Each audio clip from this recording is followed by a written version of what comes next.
제자들의 수는 점점 늘어났습니다. 그때 그들 가운데 그리스파 유대 사람들이 히브리파 유대 사람들에 대해 불평이 생겼습니다. 매일 음식을 분배받는 일에서 그리스파 유대 사람 과부들이 빠졌기 때문입니다. 2절이요. 그리하여 12 사도들은 음식을 모두 불러놓고 말했습니다. 우리가 음식을 분배하는 일로 인해 하나님의 말씀 가르치는 사역을 소홀히 여기는 것은 옳지 않습니다. 형제들이여, 여러분 가운데 성령과 지혜가 충만하다고 알려진 사람 7명을 뽑으십시오. 그러면 이 임무는 그들에게 맡기고 우리는 기도하고 말씀을 가르치는 일에 온 힘을 기울이겠습니다. 모든 사람들이 이 제안을 기쁘게 받아들였습니다. 그들은 믿음과 성령이 충만한 사람 스데반과 빌립, 브로고로, 니가노르, 디몬, 바메나, 유대교로 개종한 안디옥 사람 니골라를 뽑았습니다. 그들은 이 사람들을 사도들 앞에 세웠고 사도들은 그 사람들 머리 위에 손을 얹고 기도했습니다. 함께요. 이렇게 해서 하나님의 말씀은 계속 널리 퍼져나갔으며 이로써 예루살렘에 있는 제자들의 수도 많이 늘었고 더욱이 수많은 제사장들도 이 믿음에 순종하게 됐습니다. 아멘. 예. 한 번 더 기도하겠습니다.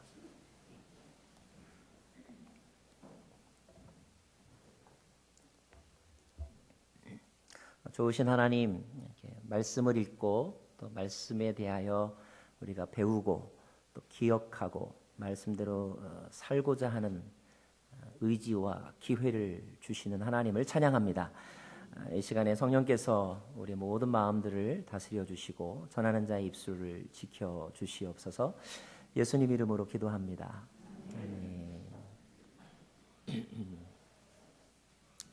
제가 타고 다니는 차는 2013년형입니다. 그러니까 새 차죠. 아주 잘 나갑니다. 얼마 전에 일이었는데요. 217번 도로를 운전하고 가던 중이었어요. 도로에 다른 차들도 많았는데요. 갑자기 중간에 시동이 꺼졌어요. 산지 1년도 안 됐는데 왜 그런 일이 일어났을까요? 속도는 점점 줄어들고 뒤따라오던 차량들은 저를 막 앞질러서 갔습니다. 원인은 기름이 떨어져서였어요. 기름 넣으라는 경고등이 들어왔음에도 불구하고 돈이 아까워서 안 넣다가 여러분, 여러분의 목사가 이렇게 미련한 사람이라는 사실에 대해서 너무 충격받지 않으시기를 바랍니다. 도로 한가운데 서게 되는 그런 위기가 닥쳤죠. 잘 닦여진 도로를 안전하게 운전해서 목적지에 도착하는 것이 모든 운전자들의 바람일 것입니다. 하지만 운전하다 보면 뜻하지 않은 일들이 일어나잖아요. 자기 관리를 소홀히 했기 때문에 발생할 수도 있고 또 상대방이 잘못해서 위기가 닥칠 수도 있습니다. 인생도 마찬가지이죠. 자, 그런 위기 상황이 발생하면 빨리 원인을 발견하고 해결책을 찾는 것이 중요합니다. 사실 문제가 없는 사람은 없어요. 문제가 있다는 것은 살아있다는 뜻이기도 합니다. 또 지금은 별 문제가 없다 할지라도 앞으로 문제가 발생하지 않을 거라고 단정할 수 있는 사람은 없습니다.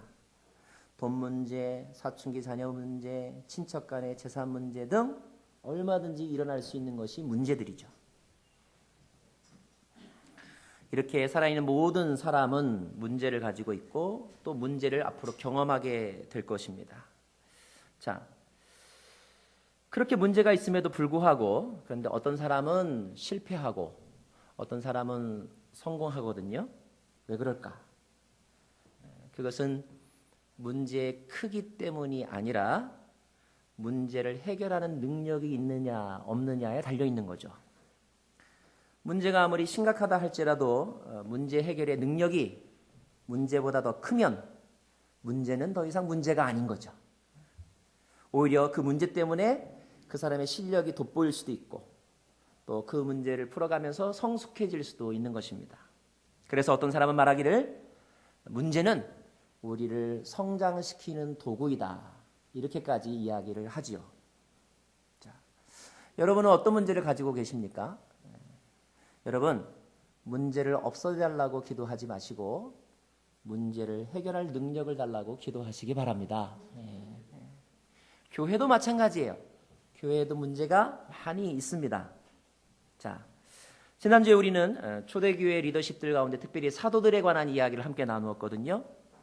예수님과 함께 3년을 다녔고 예수님의 죽음과 부활을 목격했고 그리고 오순절에 성령 강림을 체험한 사람들이 바로 사도들이었습니다.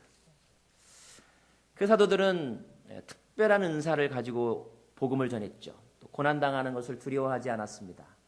그리고 집에서든지 성전에서든지 때와 장소를 가리지 않고 최선을 다해서 복음을 전했던 사람들, 그들이야말로 성령에 사로잡힌 사람들이었죠. 그런 사람들이 있었기 때문에, 그렇게 열심히 사역하는 사람들이 있었기 때문에 교회는 점점 더 부흥했겠죠. 오늘 말씀에도 교회가 부흥하고 있다는 표현이 나옵니다. 1절 말씀 같이 한번 볼까요? 1절 말씀. 자, 읽습니다. 시작. 이 무렵 제자들의 수는 점점 늘어났습니다. 예. 사도행전에서 제자라는 단어가 처음으로 나옵니다. 자, 구경하는 사람들이 있어요. 구경하는 사람들 중에서 이제 믿는 사람들이 생겼고, 믿는 사람들 중에서 조금 더 헌신된 사람들, 그 사람들이 바로 제자들이었습니다. 사복음서에서 나오는 제자는 지금 이제 사도라고 바뀌었고, 여기서의 제자는 그 사도들의 가르침을 받고 믿는 자가 되고 믿음이 더욱더 견고해져서 헌신한 사람들이라고 생각을 하시면 될 것 같아요. 제자들의 수가 점점 더 늘어났다는 것은 그만큼 교회의 일꾼이 그리고 교회의 어떤 질적인 성장이 이루어졌다는 것을 의미합니다. 저는 우리 교회가 이렇게 믿는 자도 많이 있지만 제자들이 많이 늘어나는 그런 교회가 되기를 바랍니다. 그래서 여러분에게 이렇게 축복하고 싶어요. 여러분 아멘 하십시오. 제자가 되십시오. 네. 우리 교회는 부흥하는 교회입니다. 맞습니까? 자, 저는 이렇게 우리 교회에 나오시는 새 가족들을 보면서 마음속에 생기는 기쁨과 소망이 하나 있어요. 그것은 뭐냐면 이렇게 신앙생활한 지 채 1년이 되지 않으신 분들이 많다는 거예요. 그분들이 우리 교회에 나오게 된 이유는 다 다르지만 한 가지 분명한 것은 하나님께서 여러분을 이곳으로 인도하신 줄로 믿습니다. 저는 여러분들의 그 마음 가운데 이제 조금씩 믿음이 시작되는 것을 보게 되는데, 그 믿음이 자라나서 방문자였다가 또는 구도자, seeker에서 believer, 믿는 자로 바뀌어지기를 바라고요. 이제 그 believer에서 disciple, 제자로 이렇게 성장하기를 바랍니다. 이렇게 제자들의 숫자가 많아져서 점점 더 부흥하던 그 교회, 그런데 그 교회에 오늘 문제가 발생했다는 거예요. 오늘 그 교회에 발생한 문제는 뭐냐? 그 문제는 안타깝게도 주방에서 일어났습니다. 주방에서 일어났어요. 자, 1절 말씀을 다시 한번 보겠는데, 이 무렵 제자들의 수는 점점 늘어났습니다. 자, 그 다음 같이 읽을까요? 시작. 그때 그들 가운데 그리스파 유대 사람들이 히브리파 유대 사람들에 대해 불평이 생겼습니다. 예, 불평이 생겼다는 말입니다. 그 다음은요, 매일 음식을 분배받는 일에서 그리스파 유대 사람 과부들이 빠졌기 때문입니다. 당시 초대 기도교회가 했던 것 가운데 하나는 밥을 해주는 사역, 밥 사역을 했는데 그 과정 가운데 문제가 생겼다는 것입니다. 자, 왜 이런 문제가 생겼을까? 첫 번째 이유는 봉사하는 사람은 적은데 밥 먹으러 오는 사람이 너무 많아진 거예요. 사람이 많아지면 아무래도 소홀해지기 쉽습니다. 잘 되는 식당 보면은 손님들이 많아서 좋은데 손님들이 너무 많아지니까 뭐예요? 내가 받는 서비스의 몫이 줄어드는 경향들이 있는 것처럼.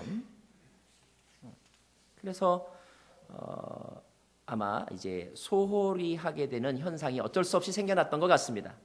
이 사실은 사도들도 인정한 거예요. 말씀을 보면 사도들이 그 부분을 인정합니다. 두 번째, 또 하나의 이유가 있다면 좀 더 뿌리 깊은 문제인데요. 오늘은 이러한 어떤 불평과 불만이 생기게 된 배경을 좀 정확하게 이해하려면 당시의 교회 상황을 우리가 좀 상상해 볼 필요가 있습니다. 자, 여러분, 전 세계에서 처음으로 교회가 시작된 곳이 어디냐면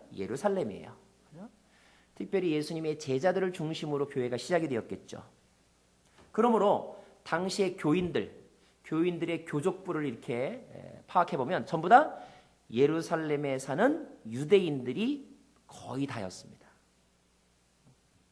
그런데 그렇게 예루살렘에 사는 유대인들도 그 안에 들어가 보면 크게 두 그룹으로 나눌 수 있다는 거예요. 어떤 그룹이냐? 하나는 오늘 말씀이면 그리스파 유대 사람들, 또 한 그룹은 히브리파 유대 사람들, 이렇게 두 그룹입니다. 그리스파 유대 사람들은 쉽게 말하면 이런 거예요. 그리스어를 유창하게 사용하는 사람들, Greek speaking Jew들을 말합니다. 히브리파 유대 사람들은 히브리어를 쓰는 게 더 편안한 사람들. 우리 이민교회는 아주 적절한 예가 있죠. 쉽게 말하면 한국어가 더 편안한 사람들, 저와 여러분. 영어가 더 편한 사람들, 저 지금 비전홀에서 예배하는 1.5세들. 이렇게 크게 두 그룹이었다 하는 거예요. 자, 여러분 한번 질문해 보십시오. 제 질문을 한번 생각해 보십시오. 자, 그렇다면 그 당시에 교회의 사도들과 오늘 나오는 제자들, 교회의 지도자들, 이런 사람들은 이 두 그룹 중에서 주로 어떤 사람들이었을까요? 히브리파 유대인들이었어요. 히브리어를 더 잘 사용하는 사람들이었습니다. 여러분 단적으로 예수님의 제자, 12제자들이 이스라엘 바깥을 나가본 적이 있나요? 그들이 그 당시에 공통 언어였던 그리스어를 배웠던 그런 학교를 다녀본 적이 있나요? 그들은 태어나면서부터 히브리어를 썼던 사람들이에요. 자, 요즘 말로 하면 우리 상황에 적용하면 그 교회의 비전위원, 그 교회의 순장, 그 교회 팀장은 전부 다 히브리파 유대인들. 이런 분들이었다는 것입니다. 러빙핸드 팀장님도 히브리파 유대인들. 근데 여러분, 사람은 누구나 조금이라도 편안한 것을 추구하는 경향이 있어요. 한국신문과 영어신문이 나오면 여러분 어떤 신문을 보십니까? 영어를 할 줄 아는 사람도 한국신문을 먼저 보게 되는 거죠. 왜요? 편하기 때문에. 히브리파 유대인들에게는 누가 편안할까요? 여러분 한국인과 외국인 중에 여러분 누가 대화하기 편하세요? 똑같습니다. 아무리 영어를 잘하는 사람이라 할지라도 한국인이 편해요. 왜? 마더텅, 모국어니까. 당시의 사도들, 그리고 당시의 교회의 제자들, 제자라고 일컫는 봉사자들도 같은 문화권의 사람, 같은 언어를 사용하는 사람, 히브리파 유대인들이 더 편했고, 그러다 보니까 자신도 모르는 사이에 그들과 더 많은 시간을 보내게 되었고, 그러다 보니까 자신도 모르는 사이에 그들에게 먼저 주었고, 그들에게 많이 주었다. 이런 말입니다. 그런데 그런 일이 어쩌다가 한 번 일어난 게 아니라 상대방이 상처받을 정도로 차별 대우가 됐다 이거예요. 이것이 지금 사도행전에 나타난 교회의 문제였습니다.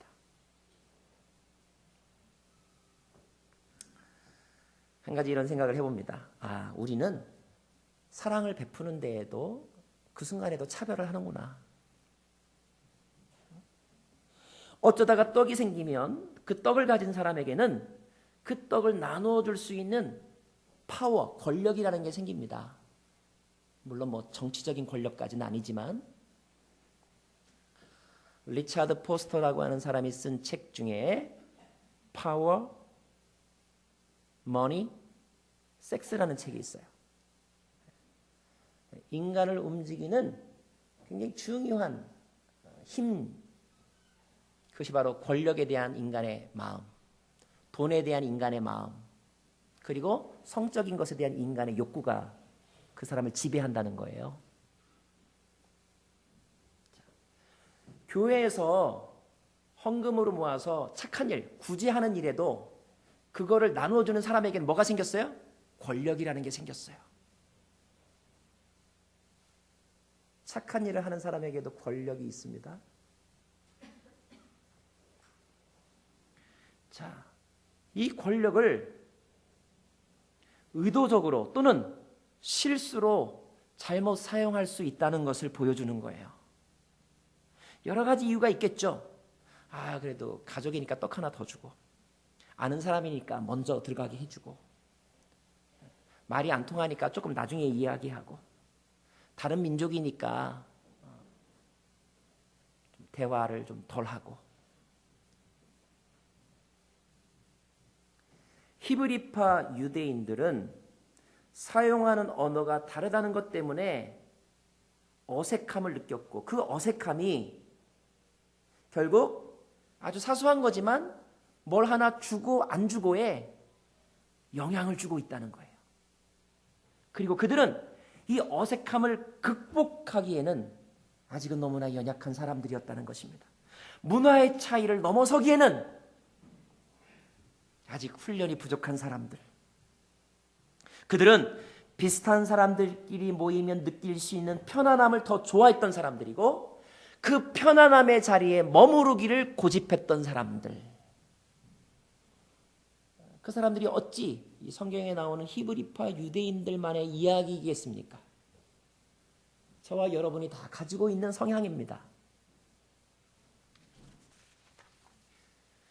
문제는 그런 일들이 계속적으로 발생하다 보면 어떤 일이 생기는가? 오늘 말씀 보니까 그리스파 유대 사람들이 히브리파 유대 사람들에 대하여 불평이 생겼다고 돼 있어요.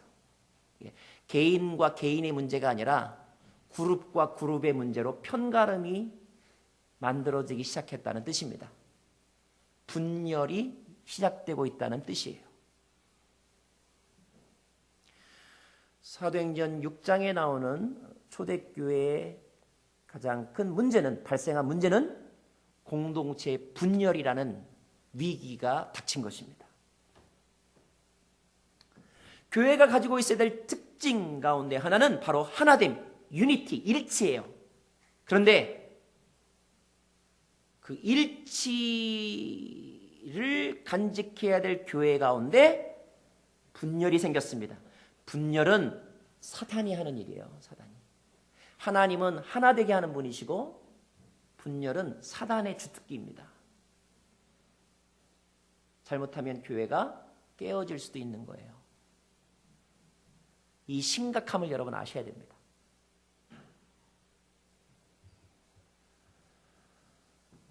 나라와 나라 사이의 전쟁이나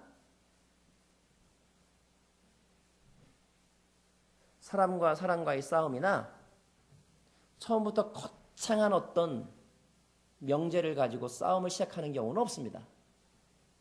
아주 사소한 거예요. 인사를 까먹고 안 했다든지, 누구는 2개 줬는데 나는 하나 줬다든지, 이 사소한 것이 감정을 상하게 되고 재빨리 회복되지 않으면 쌓이게 되고 컴플렉스가 되고 가치관이 되고 나중에는 철천지 원수처럼 벌어지게 되는 거죠.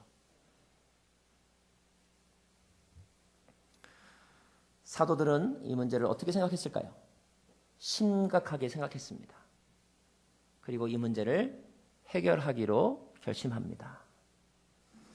사도들이 내린 결정은 무엇인가?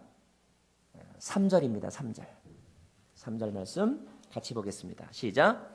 형제들이여, 여러분 가운데 성령과 지혜가 충만하다고 알려진 사람 7명을 뽑으십시오. 그러면 이 임무는 그들에게 맡기고 우리는 기도하고 말씀을 가르치는 일에 온 힘을 기울이겠습니다. 사람을 세워서 이 문제를 해결하려고 합니다. 자, 사람을 세우는 일보다 더 중요한 것은 적합한 사람을 세우는 거죠. 누구나 할 수 있지만 아무나 해서는 안 되는 거잖아요. 적합한 사람을 세우는 것이 중요합니다. 자, 어떤 사람들을 세우기로 했는가? 3절 말씀 다시 보면 성령과 지혜가 충만하다고 알려진 사람이 후보자입니다. 5절 말씀도 한번 보실까요? 5절 말씀 시작. 모든 사람들이 이 제안을 기쁘게 받아들였습니다. 그들은 믿음과 성령이 충만한 사람이라고 되어 있어요. 그래서 이 3절과 5절을 종합하면 3개의 단어를 우리가 뽑아낼 수가 있습니다. 믿음, 성령, 지혜라는 단어입니다. 사도들이 생각한 이 문제를 해결하기에 적합한 사람은 누구냐면 믿음이 분명한 사람, 성령이 충만한 사람, 그리고 지혜로운 사람. 맞습니다. 교회에서 일하는 일꾼은 믿음이 분명해야 돼요. 예수님이 어떤 분이신지에 대한 신앙 고백이 분명해야 합니다. 하나님이 계신 것 같기도 하고 안 계신 것 같기도 하고, 창조론이 맞는 것 같기도 하고 아닌 것 같기도 하고, 구원 받은 것 같기도 하고 못 받은 것 같기도 하고, 이런 같기도 신자는 아직 준비가 안 돼 있는 거예요.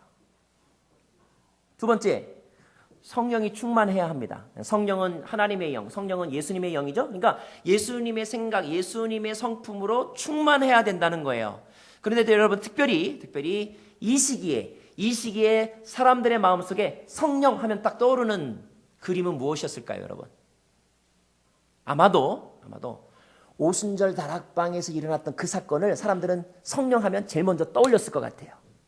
그러면 오순절 다락방에서 막 이른바 성령 받았다는 사람이 성령 받은 사람에게 나타난 현상이 뭐였어요? 방언을 말했고 또 담대히 복음을 전했다는 거죠. 아마도 추측컨대 여기서 이게 성령이 충만한 사람을 뽑을 때 사실 우리가 성령을 측정할 수 있는 기술이 없잖아요. 그죠? 아마도 방언 기도를 열심히 하는 사람이거나 아니면 담대하게 복음을 전하는 사람이었을 것 같아요. 그죠? 세 번째, 지혜.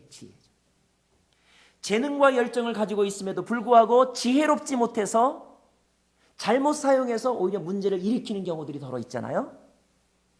지혜는 도구가 아니라 도구를 사용할 줄 아는 능력이죠. 지혜는 분별력입니다. 지혜는 때를 분별하는 능력이에요. 상황을 분별하는 능력이 바로 지혜입니다. 그 지혜는 들음으로부터 나오는 거죠. 하나님의 음성을 들음으로부터 지혜가 생기는 것인데 교회에는 이런 지혜로운 사람이 필요한 거예요. 교회에 이렇게 지혜롭지 못하니까 좋은 일 하면서도 요구도 먹는 거예요. 좋은 컨텐츠를 가지고 상처를 주는 거예요. 지혜롭지 못해서. 지혜로운 사람이 필요합니다. 저는 이 세 가지의 덕목처럼 우리 교회 우리 성도님들이, 우리 교회 리더십들이 믿음의 사람, 성령의 사람, 지혜가 충만한 사람이 되기를 바랍니다. 그리고 여러분이 그런 것들을 사모하시길 바라요. 자, 모든 사람들이 그 제안을 기쁘게 받아들였다고 했습니다. 그래서 7명의 사람을 뽑았고요. 그리고 그들에게 사도들이 안수하였습니다. 기도했습니다. 이른바 안수집사가 된 것입니다. 자, 그런데 또 한 가지 우리가 좀 살펴볼 필요가 있어요. 이때 선출된 사람들의 명단이 쫙 나오거든요. 발음하기도 어려운 이름. 그러나 오늘 같이 한번 읽어볼까요?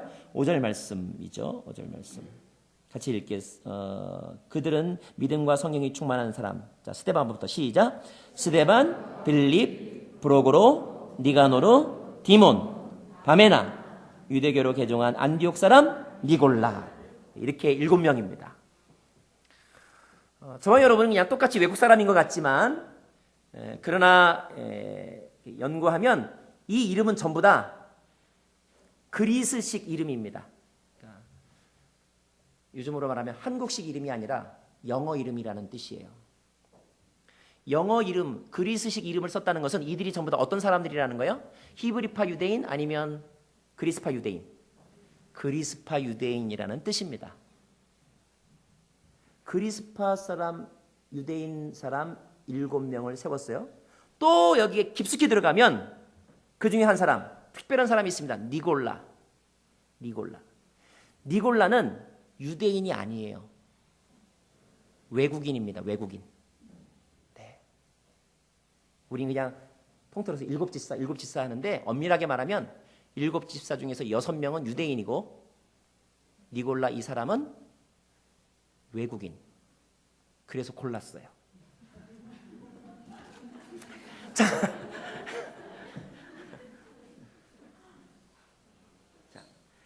이 이름들이, 이 신분이 무엇을 말하는가 하면 교회의 이른바 재직들 중에 이제 크게 세 개의 그룹이 생겼다는 뜻입니다. 첫째는 어떤 그룹이에요? 히브리파 유대인. 그죠? 여기에는 사도들이 들어가고 이미 나온 제자들이 들어갑니다. 두 번째 그룹은 어떤 그룹이에요? 6명의 그리스파 유대인. 6명의 그리스파 유대인. 그리고 세 번째는 누구예요? 외국인, 니골라. 이렇게 서로 문화가 다르고 민족이 다른 그룹이 재직이 되었다. 요즘 말로 하면 교회의 임직자가 되었다. 이런 뜻입니다.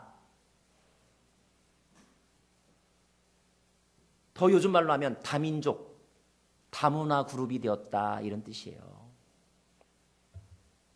여러분 이게 쉬운 일인지 아세요?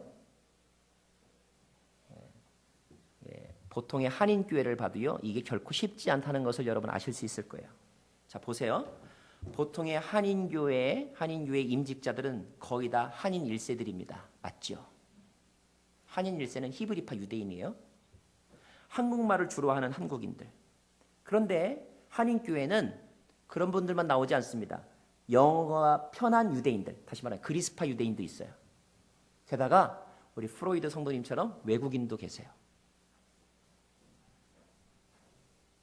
만약에 우리 교회가 하나님이 원하시는 사도행전적 교회가 되기를 원한다면 민족과 문화로 인한 차별이 없이 우리 모두를 잘 섬겨야 하는 것입니다. 그런데 만약에 우리의 능력이 거기까지 부족해서 안 된다면 다른 사람 말고 저를 예를 들까요? 제가 영어가 부족하니까 아무래도 영어권의 성도님들과 대화하는 시간이 줄어들겠죠. 그러니까 제 능력이 안 되는 거예요. 근데 그것 때문에 만약에 상대방이 상처를 받았다면 상처가 어느 날 하루에서 끝나지 않고 그것이 불평이 되고 그리고 교회가 둘로 나누어질 정도의 문제가 된다면 그러면 어떻게 해야 되겠어요? 문제를 해결해야 되겠죠. 어떻게 해결할까요? 지도자 그룹을 바꿔야 돼요. 저를 바꾸시든지 아니면 그런 지도자 그룹을 보충해서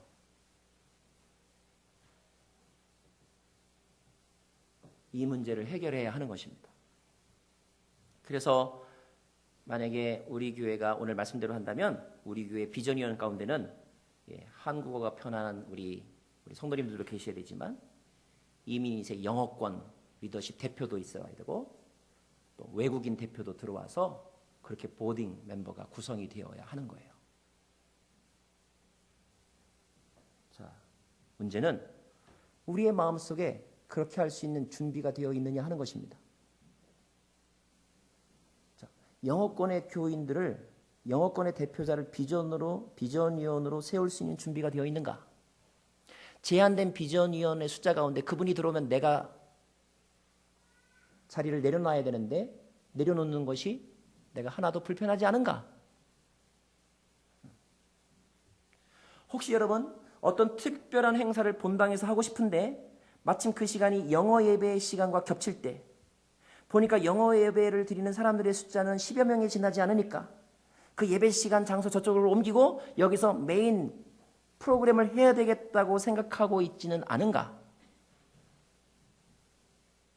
그런 생각이 우리 안에 아무런 미안한 마음도 없이 들고 있다면 우리는 사도행전적 교회를 섬길 준비가 안 돼 있는 것입니다.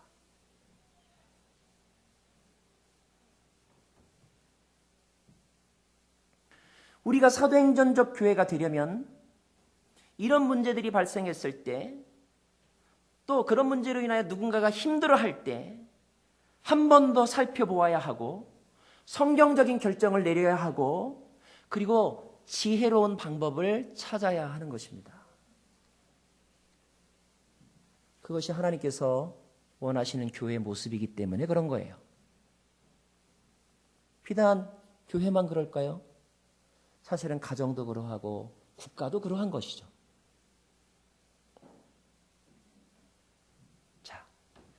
어떻게 하면 그런 지혜로운 결정을 조금 더 쉽게 내릴 수 있을까?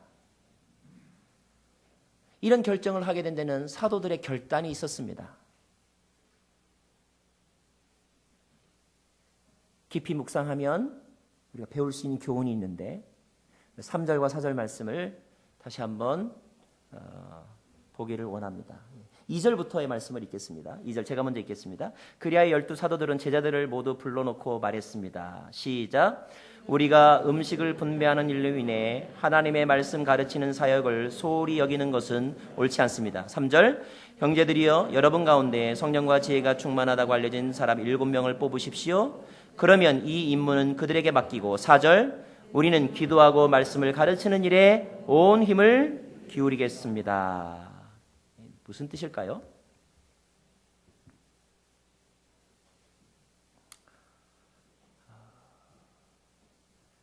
가진 것을 내려놓는 것은 누구에게나 쉽지 않은 일입니다. 사도들에게도 쉽지 않은 일이고 평범한 저와 여러분에게도 쉽지 않은 일입니다. 그럼에도 불구하고 사도들은 그것을 내려놓았죠. 그것이 어떻게 가능했는가? 우선순위를 잘 기억하면 그런 것을 결정하는 것이 쉬워집니다. 우선순위입니다. 우선순위. priority. 사도들은 너무 바빠서 제대로 일 처리를 하지 못하는 것을 멈추기로 했습니다. 또 그 일 때문에 자신들이 정작 해야 될 우선적인 일을 소홀히 하는 것 옳지 않다고 깨달았습니다. 사도들은 일에 집중하지 않고 하나님과의 관계에 집중하기로 했습니다. 하나님과의 관계에 집중하게 되자 내려놓는 일이 쉬워졌습니다. 얼마나 바쁜가 보다 더 중요한 것은 무엇 때문에 바쁜가 하는 것입니다. 중요하고 긴급한 일이라면 내가 지금 해야 되겠죠. 중요하지만 긴급하지 않다면 나중에 하면 되겠죠. 그러나 긴급하지만 덜 중요한 일이 있다면 그 일은 다른 사람에게 위임하는 것입니다. 그런데 많은 사람들이 위임하는 것을 꺼려합니다. 한 번 내 손에 들어온 것을 내주기가 얼마나 힘든지 기껏 내줄 수 있는 사람은 나하고 편안한 사람, 내가 잘 아는 사람뿐입니다.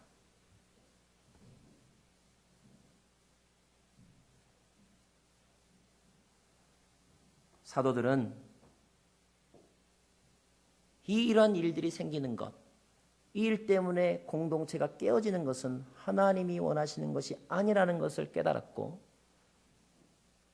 그들은 하나님과의 관계, 다시 말하면 기도하는 일과 말씀을 가르치는 일에 집중하기로 했습니다.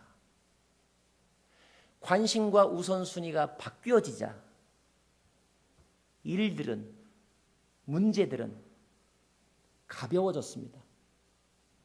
저와 여러분이 배워야 될 영적인 교훈입니다.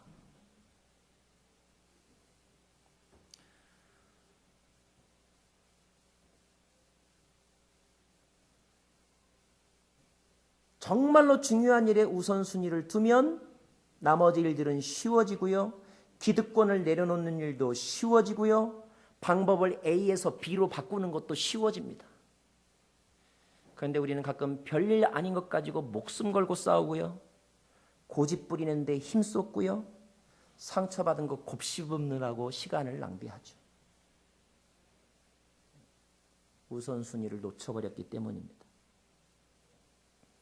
오늘 우리가 기도해야 될 것이 있다면 이런 문제가 발생했을 때 깨닫고 결정했던 사도들처럼 하나님, 나의 우선순위를 혼동하지 않게 해 주십시오. 자, 그래서 내려놓음이 편해졌다는 것입니다. 자, 이런 방식으로 문제를 해결하게 되었을 때 어떤 일이 일어났는가? 우리 7절 말씀 같이 볼까요? 7절 말씀. 시작. 이렇게 해서 하나님의 말씀은 계속 널리 퍼져 나갔으며 이로써 예루살렘에 있는 제자들의 수도 많이 늘었고 더욱이 수많은 제사장들도 이 믿음에 순종하게 됐습니다. 예. 자, 여기서 분명히 이렇게 해설하고 돼 있어요. 이렇게 해설하는 말은 7절의 결과가 이 앞의 결정과 상관관계가 있다는 것을 말하죠. 첫째, 하나님의 말씀이 계속하여 널리 퍼져갔다 그랬습니다. 말씀이 막혔을 수도 있었는데 말씀이 히브리의 문화를 뛰어넘어 그리스의 문화 세계 속으로 가게 되었다는 거죠. 두 번째, 제자들의 수가 많이 늘어났다. 단지 믿는 사람들이 늘어난 것이 아니라 제자의 수가 늘어났다는 것은 교회가 질적으로 더 건강해졌다. 일꾼들이 더 많아졌다. 이런 뜻입니다. 그리고 수많은 제사장들, 다른 종교의 지도자들까지도 이 믿음으로 돌아오게 되었다라고 기록되어 있지요. 말씀을 마무리하겠습니다. 문제는 늘 있고 또 앞으로도 발생하게 될 것입니다. 우리에게 지혜로운 선택과 해결이 필요합니다. 중요한 것과 중요하지 않은 것을 구별해야 합니다. 사도들은 그 우선순위를 놓치지 않았습니다. 그때 하나님은 은혜를 주셔서 하나님의 뜻을 이루셨습니다. 교회의 부흥을 허락하셨고 교회를 더 건강하게 하셨습니다. 저와 여러분의 삶도 그리고 우리 교회도 이런 길을 함께 따라가기를 소망합니다. 도로 한가운데서 차가 멈출 뻔했던 저는 어떻게 되었을까요?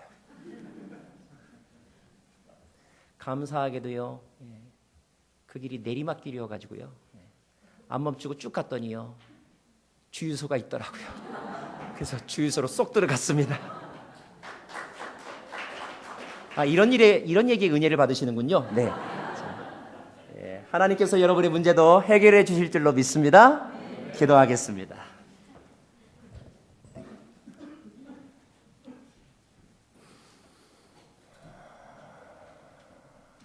함께 기도할 때 분주하면 우리가 소홀히 할 수 있습니다. 나도 모르게 누군가에게 상처를 줄 수도 있습니다. 그러나 그것이 이렇게 바로바로 회복되기를 먼저 기도하기를 원하고요. 만약에 그것이 이렇게 고착되어서 그 문제가 이렇게 뿌리 깊게 우리의 공동체에 이렇게 자리 잡고 있다면 우리가 태도를 바꾸고 생각을 바꿔야 됩니다. 하나님에게 집중하면서 기도하면 하나님이 지혜를 주실 것입니다. 그래서 나도 살고 그도 살고 우리도 살고 그들도 살고, 중요한 것은 주의 복음이 전해지는 것이 중요한 것입니다. 내가 하고 안 하고가 중요한 것이 아니라 주의 복음이 막혀서는 안 되는 것입니다. 그렇게 선택할 수 있게 해달라고 우리 이 시간에 우리 자신을 위해서 또 우리 교회를 위해서 기도하기를 원합니다. 기도하겠습니다. 하나님 아버지, 기도하고 있는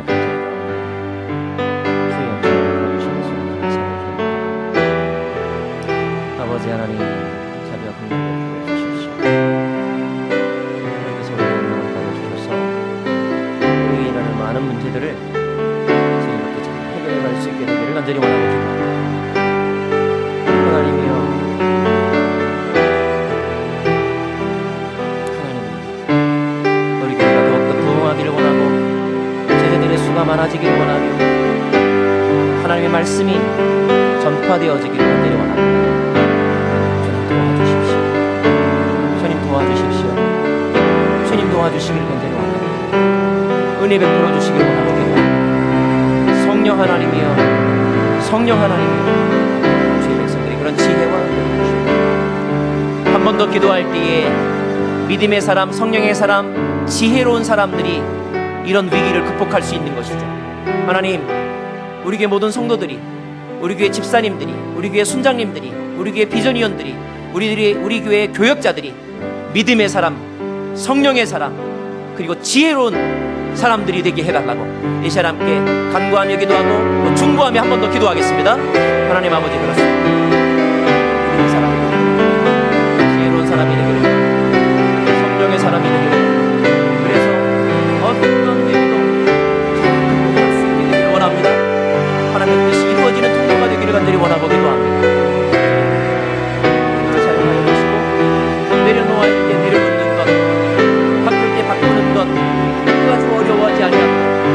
우리를 깨워주시고 우리를 가르쳐 주시옵소서. 그 속에 하나님의 놀라우신 은혜와 그 속에 하나님의 인하심을 자비하심을 받기를 원하고 기도합니다. 하나님, 저희들에게 성령의 인도하심, 하나님의 신실하심에 대한 믿음 흔들리지 않게 하여 주시옵소서.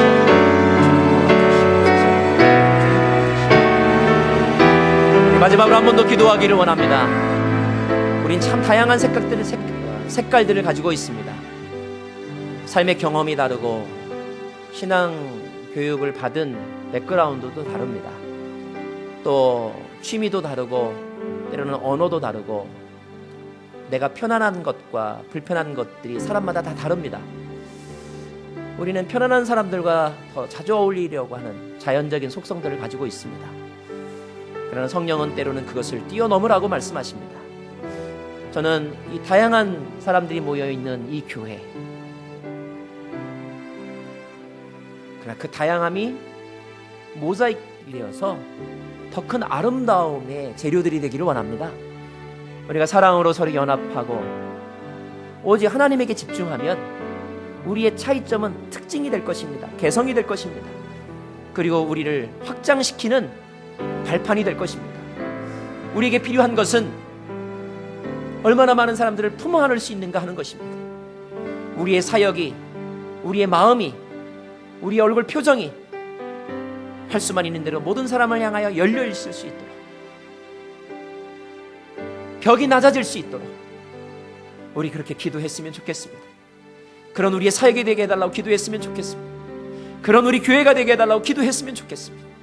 이 시간에 한 번 더 합심하여 간구하며 기도합니다. 하나님 아버지, 그렇습니다. 주님, 우리가 서로 간에 많은 어려움 때문에 힘들이 겪고 있습니다. 그러나 그럴 때 정말 중요한 잊어버리지 않게 하여 주시고 하나님의 마음에 집중하는 힘이 될 수 있도록 도와주십시오.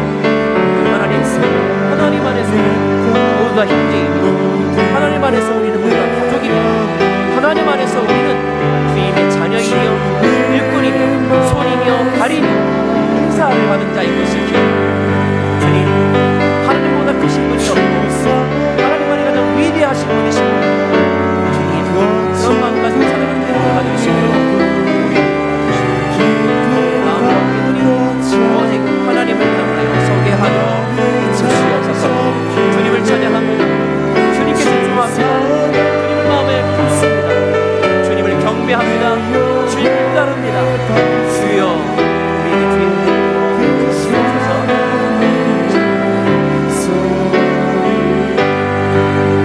교회의 부흥을 원하시는 주님, 교회가 올바른 방향으로 성장하기를 원하시는 주님, 교회가 더욱더 질적으로 건강하기를 원하시는 주님, 혹시 우리가, 우리의 생각이, 우리의 취미가 주님의 교회의 성장을 가로막고 있고 다른 사람의 진입을 가로막고 있는 장벽이 되고 있지는 않은지요? 무너져야 할 것은 내 안의 벽이며 나의 생각이며 나의 이기심이며 권력에 대한 나의 욕망인 것을 이 시간 돌아보게 하여 주시고, 하나님, 주님께 집중하고 주의 마음에 집중하는 저희들 되게 하여 주옵소서. 우리 다 함께 일어나셔서 함께 찬양하며 우리의 마음을 주께 고백하길 원합니다.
주님 앞에 11조로 주일헌금으로 감사의 제목으로